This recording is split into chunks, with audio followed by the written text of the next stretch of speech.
Question 3. So, naka-video ito. Okay, pares na naman po kayo ang pinakongratulate namin na nakapasok na po. Marami ng question, di ba?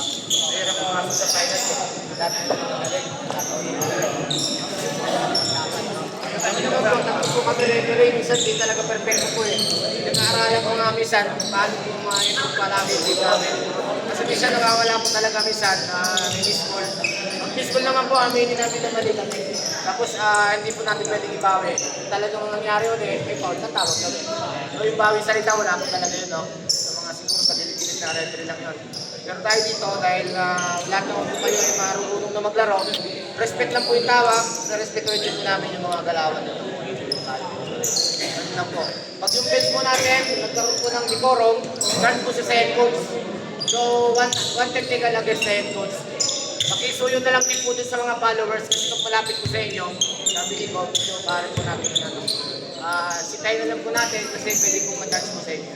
Kasi malapit po sa inyo ay para maiwasan lang po yung ano kasi ibang po kasi nautukan lang po ng followers.